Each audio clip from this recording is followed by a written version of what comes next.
નમસ્કાર દર્શક મિત્રો, દેશ દુનિયા અને ગુજરાતના આજના તાજા અને મહત્વના સમાચારોની માહિતી મેળવીએ તો ઉત્તરાયણને લઈને જાહેરનામું પ્રસિદ્ધ કરવામાં આવી રહેલું છે. ઉત્તરાયણના તહેવારને લઈને અહેમદાબાદ શહેર પોલીસ કમિશનર દ્વારા શહેરીજનોને મુશ્કેલી ન પડે તે માટે જાહેરનામું પ્રસિદ્ધ કરવામાં આવ્યું છે. ઉત્તરાયણના તહેવારને લઈને આજથી લઈને 31/1/2024 સુધી કોઈ પણ વ્યક્તિ જાહેર માર્ગ ઉપર કોઈ પણ વ્યક્તિને ઈજા અથવા તો ભય પમાડે તેવી રીતે પતંગ ઉડાવી શકશે નહીં, તેમજ જાહેર માર્ગ ઉપર પતંગ પકડો કરશે નહીં અને જે અંગે પ્રતિબંધ મૂકવામાં આવ્યો છે. અને જો આમ થશે તો પોલીસ દ્વારા ગુનો ગણીને ગુનો નોંધવામાં આવશે અને તે વ્યક્તિ ઉપર કડક કાર્યવાહી કરવામાં આવશે, જેવી પણ ઉત્તરાયણને લઈને મહત્વનું જાહેરનામું બહાર પાડવામાં આવી રહેલું છે. અને આ જાહેરનામું 31/1/2024 સુધી લાગુ રહેશે તેવી પણ મહત્વની જાહેરાત કરવામાં આવી છે. ત્યારબાદના મહત્વપૂર્ણ સમાચારની અંદર આગળ વધીએ તો પીએમ મોદી દ્વારા દુઃખ વ્યક્ત કરવામાં આવી રહેલું છે. સંગીતના દુનિયાના દિગ્ગજ પ્રભા અત્રેના નિધન ઉપર પીએમ મોદી દ્વારા દુઃખ વ્યક્ત કરતા લખવામાં આવ્યું છે કે ડોક્ટર પ્રભા અત્રેજી ભારતીય શાસ્ત્રીય સંગીતના દિગ્ગજ હતા, જેમના કાર્યની માત્ર ભારતમાં જ નહીં પરંતુ વિશ્વની અંદર પ્રશંસા કરવામાં આવી હતી. તેમનું જીવન શ્રેષ્ઠતા અને સમર્પણનું પ્રતીક હતું. તેમના પ્રયાસોએ આપણા સાંસ્કૃતિક વારસાને ખૂબ જ સમૃદ્ધ બનાવ્યો છે. તેમના નિધનથી હું દુઃખી થયો છું.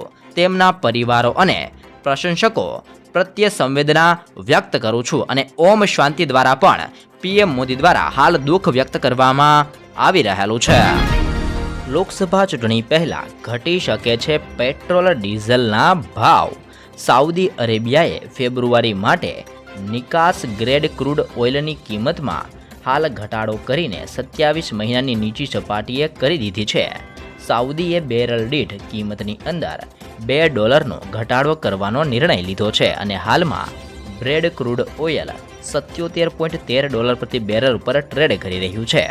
જો ભારત સરકારની ઓઇલ કંપનીઓ સાઉદીમાંથી નીચા ભાવે વધુ ક્રૂડ ઓઇલ આયાત કરવાની અંદર સફળ થાય છે તો લોકસભાની ચૂંટણી પહેલાં પેટ્રોલ અને ડીઝલના ભાવની અંદર સારો એવો ઘટાડો જોવા મળશે, જેવા પણ મહત્વપૂર્ણ સમાચાર સામે આવી રહેલા છે.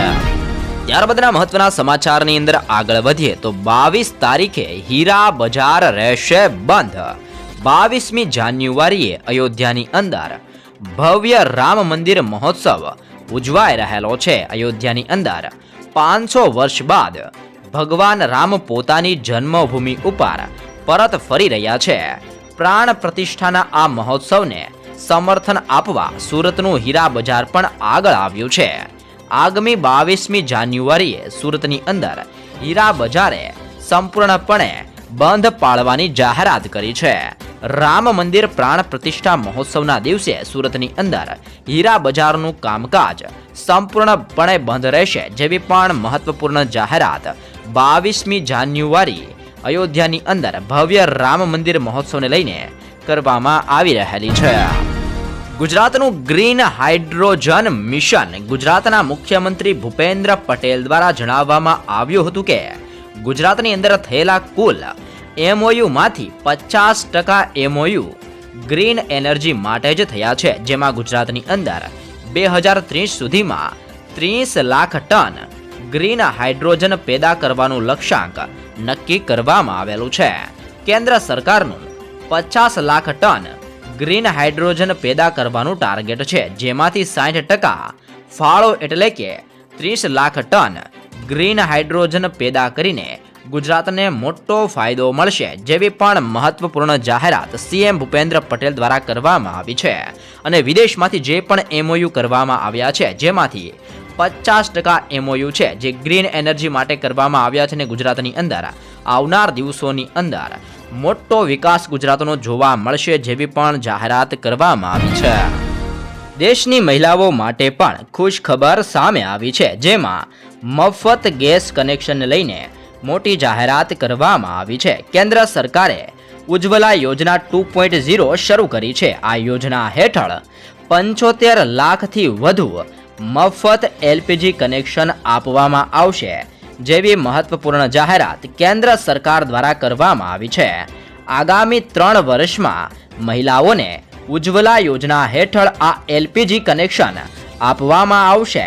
કેન્દ્રની મોદી સરકારે પ્રધાનમંત્રી ઉજ્જવલા યોજના હેઠળ 75 લાખ નવા કનેક્શન આપવા માટે 1650 કરોડ રૂપિયા મંજૂર કર્યા છે અને આ કાર્ડ ધારકો છે એટલે કે જે પણ ગેસ કનેક્શન ધારકો છે તેમને 300 રૂપિયાની સબસિડી પણ આપવામાં આવશે જેવો પણ મહત્વપૂર્ણ નિર્ણય લેવામાં આવેલો છે અને નવા 75 લાખ કનેક્શન આપવામાં આવશે જેવી પણ કેન્દ્ર સરકાર દ્વારા જાહેરાત કરવામાં આવી છે.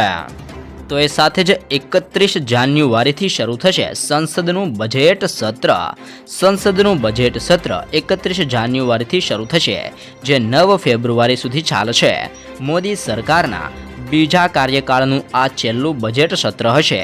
રાષ્ટ્રપતિ દ્રૌપદી મુર્મુ 31 જાન્યુઆરીએ સંસદના બંને ગૃહોને સંબોધિત કરશે. તે પછી 1 ફેબ્રુઆરીએ નાણામંત્રી નિર્મલા સીતારમણ વચગાળાનું બજેટ રજૂ કરશે જેવી પણ માહિતી સામે આવી છે. અટલ પેન્શન યોજના અંતર્ગત દર મહિને 5000 રૂપિયાની સહાય પણ તમને મળી શકે છે. અસંગઠિત ક્ષેત્રની અંદર કામદારો માટે ભારત સરકાર દ્વારા ચલાવવામાં આવતી આ પેન્શન યોજના છે જેમાં આ વ્યક્તિગત 18 વર્ષથી લઈને 40 વર્ષની ઉંમર સુધી રોકાણ કરવાનું હોય છે અને આ સ્કીમ દ્વારા 60 વર્ષની ઉંમર પછી દર મહિને વધુમાં વધુ 5000 રૂપિયા સુધીનું પેન્શન મેળવી શકાય છે. પેન્શનની રકમ તમારા રોકાણ ઉપર આધારિત રાખે છે એટલે કે તમે જેટલું રોકાણ કરો છો તેની ઉપર તમને પેન્શન આપવામાં આવે છે અને આની યોજનાનો લાભ લેવા માટે તમારે ભારતનો કોઈ પણ નાગરિક હોય તે આ યોજનાની અંદર જોડાઈ શકે છે અને આ માટે તેની પાસે પોસ્ટ ઓફિસ અથવા તો બચત ખાતું હોવું જરૂરી છે. સાથે જ તમારી જમા રકમ પ્રમાણે સરકાર તેમાં કેટલાક પૈસા પણ ઉમેરે છે. આ પછી જ્યારે તમે 60 વર્ષની ઉંમર પૂર્ણ કરો છો ત્યારે સરકાર દ્વારા તમને પેન્શન આપવામાં આવે છે જેમાં વધુમાં વધુ તમને દર મહિને 5000 રૂપિયાનું પેન્શન પણ આપવામાં આવી રહેલું છે અને આ યોજનાનો તમારે લાભ લેવા માટે અટલ પેન્શન યોજનાની અંદર જે ઓફિશિયલ વેબસાઇટ છે જેની ઉપર જઈને તમે આવેદન કરી શકો છો. તો એ સાથે જ એસબીઆઈ ગ્રાહકો માટે પણ મહત્વપૂર્ણ નોંધ આપવામાં આવી છે. એસબીઆઈએ પર્યાવરણીય સંરક્ષણ માટે કામ કરતા પ્રોજેક્ટને ધિરાણ આપવા માટે નવી ડિપોઝિટ સ્કીમ રજૂ કરી છે. ગ્રીન રૂપી ટર્મની અંદર રજૂ કરાયેલી આ સ્કીમ 1111 દિવસની ડિપોઝિટ માટે 6.65%, જ્યારે 1777 દિવસ માટે 6.65% અને 2222 દિવસ માટે 6.40% વ્યાજ ચૂકવે છે. વરિષ્ઠ નાગરિકોને વધારાનું વ્યાજ પણ મળે છે અને ડિપોઝિટ તમે વચ્ચે પણ ઉપાડી શકો છો. ડિપોઝિટ ઉપર લોન પણ તમે લઈ શકો છો અને હાલની અંદર આ સેવા ફક્ત એસબીઆઈ શાખાની અંદર જ ઉપલબ્ધ કરવામાં આવી રહેલી છે. તો એ સાથે જ પૈસા ઉપાડવાની અંદર હવે તમને તકલીફ પડી શકે છે. જો આધાર કાર્ડ સાથે મોબાઈલ નંબર લિંક નહીં હોય તો પીએફ ખાતામાંથી પૈસા ઉપાડતી વખતે તમારે સમસ્યાનો સામનો કરવો પડી શકે છે.